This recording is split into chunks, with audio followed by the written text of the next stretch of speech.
నమస్కారం.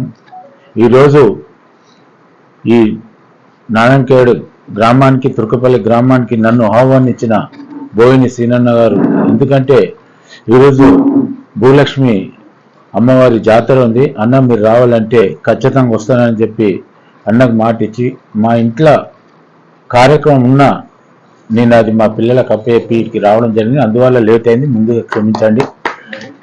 సరే, కానీ మనం చరిత్రనే చెప్పుకుంటూ పోతే మన జాతి చరిత్రహీనులుగా మిగిలిపోతాం. ఎందుకంటే మనం రేపు ఏం కావాలి, మన భవిష్యత్ తరానికి మనం ఏం చేయగలుగుతున్నాం, వాళ్ళకి ఏ విధంగా పైకి తీసుకెళ్ళాలనే ఆధారాలు, దానికి సరైన మార్గ సూచనలు తీసుకుంటూ ముందుకు వెళ్ళాలి తప్ప ఫలానా మనకు అక్కర్లేదు, ఎవరి గురించి నాకు సంబంధం లేదు, అన్ని కుల సంఘాలు ఒకటే సంఘం అని నేను అనుకుంటా.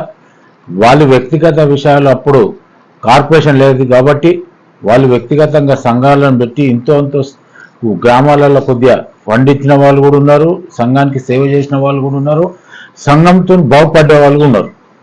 అయితే నేను ఒకటే మీ అందరి ద్వారా రిక్వెస్ట్ చేస్తున్నాను, ఈరోజు కాంగ్రెస్ ప్రభుత్వం భారతదేశంలో స్వాతంత్రం వచ్చిన నాటి నుండి కూడా మన ముద్రాజులకు ఎటువంటి న్యాయం జరగలేకపోయింది. ఏదైతే కామారెడ్డి డిక్లరేషన్లో సీఎం రేవంత్ రెడ్డి గారు ఎలక్షన్లో భాగంగా హామీ ఇవ్వడం జరిగింది, మీకు కార్పొరేషన్ ఇస్తానని, అదేవిధంగా డి నుంచి ఏకు తీసుకెళ్తామని వాళ్ళు ఏదైతే ఇచ్చారో, అదేవిధంగా 42% బీసీల రిజర్వేషన్ కూడా అని చెప్పిండు. అదే ఏవైతే కామారెడ్డి డిక్లరేషన్లో ఆయన చేసిన వాగ్దానాలను కూడా ఒకటొకటిగా అన్ని చేసుకుంటూ ముందుగా మనం కాంగ్రెస్ ప్రభుత్వానికి, సీఎం రేవంత్ రెడ్డికి, మనం జాతి కూడా అందరం కూడా కృతజ్ఞతలు చెప్పవలసిన అవసరం ఉంది. ఎందుకంటే మన కార్పొరేషన్ లేకుండే కాబట్టి ఇచ్చారు కాబట్టి మనం చెప్పాలి. రెండోది, సరే గతంలో కాంగ్రెస్ ప్రభుత్వం ఉండే, బీఆర్ఎస్ ప్రభుత్వం ఉండే, తెలుగుదేశం ఉండే, అన్ని ఉన్నాయి. మళ్ళీ కాంగ్రెస్ ప్రభుత్వం వచ్చి మనకి ఏదైతే మాట ఇచ్చారో దాని మీద నిలబడి మన కార్పొరేషన్ ఇచ్చారు. దానికి నిధులు కూడా మీ అందరికి తెలుసు, ఇలా ఎవరు కూడా ఆషామాషాయనో లేరు, అంత నాలెడ్జ్ ఉన్న వాళ్ళే, చదువుకున్న వాళ్ళే, మేధావులే ఉన్నారు. ఎందుకు చెప్తున్నంటే పరిస్థితుల ప్రభావంతో మనం కొద్దిగా లేట్ అయింది కాబట్టి ఖచ్చితంగా మన కార్పొరేషన్కు నిధులు ఇవ్వడం జరుగుతుంది. ఆ నిధుల్లో భాగంగానే ప్రతి ముద్దు బిడ్డ, పేద బిడ్డకే ఒక నయా పైస వచ్చిన పైసా పేదవాళ్ళకే చెందే విధంగా నేను కృషి చేస్తా కూర్చోడు. కానీ ఈ కార్పొరేషన్ ముద్రాజ్ జాతికే అంకితం, ముద్రాజ్ జాతి వాళ్ళే ఉంటారు.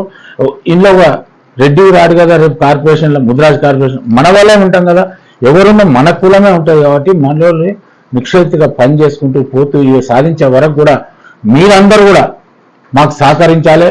ఎందుకంటే మనం పెద్ద ఎత్తున పిలుపు చేస్తున్నాం. ఆ పిలుపు కన్నా ముందు కూడా నేను, మధు, శ్రీహరన్న ముగ్గురం కలిసి జిల్లాలు చెప్తే కాదు, మనం ఆ జిల్లాల మండల అధ్యక్షుడు, ఫిషరీస్ అధ్యక్షుడు, అదేవిధంగా జిల్లా అధ్యక్షుడు, కాన్సెన్స్ అధ్యక్షుడు, వీళ్ళందరితోని ఆ జిల్లాలకు వెళ్ళి మీటింగ్ పెట్టుకొని ఒక 20 రోజుల ముందు జిల్లాలని కంప్లీట్ చేసి ఆ తర్వాత మీటింగ్ పెడదాం.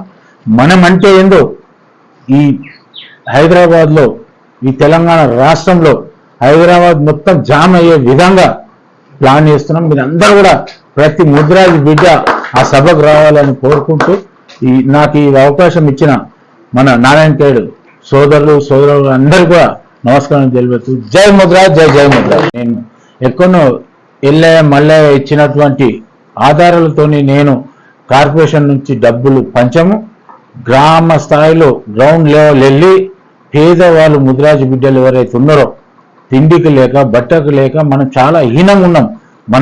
మన హైదరాబాద్ మేము ఉంటాం, మీరు కూడా మంచిగా కొద్దిగా ఉండి ఆర్థికంగా డెవలప్ అయింది, కానీ మనకన్నా చాలా దీనదయ స్థితిలలో మన వాళ్ళు ఉన్నారు. వాళ్ళందరినీ కూడా ఒక స్థాయికి తీసుకురావాలంటే డబ్బు ఇచ్చినంత మాత్రాన రాలేకపోతారు.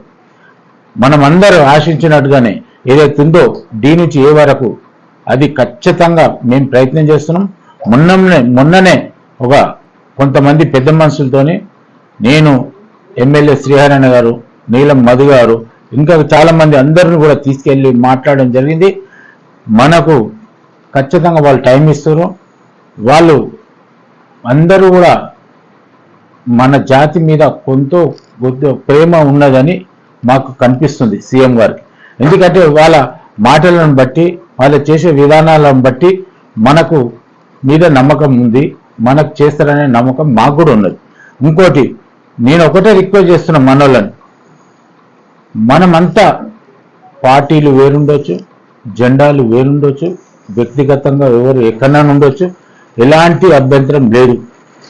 నేను అప్పీల్ చేసేది ఒకటే, టీఆర్ఎస్లో ఉండండి, బీజేపీలో ఉండండి, కాంగ్రెస్లో ఉండండి, ఎంఐఎంలో ఉండండి, ఇంకో పార్టీలో ఉండండి, మన జాతి బిడ్డకు అన్యాయం జరిగేటప్పుడు ఈ జాతి అంతా ఏకతాటి మీకు రావాల్సిన బాధ్యత ప్రతి సంఘ ప్రెసిడెంట్, అధ్యక్షులు, ప్రతి ముదిరాజు బిడ్డకు ఉండాలని నేను కోరుకుంటున్నాను.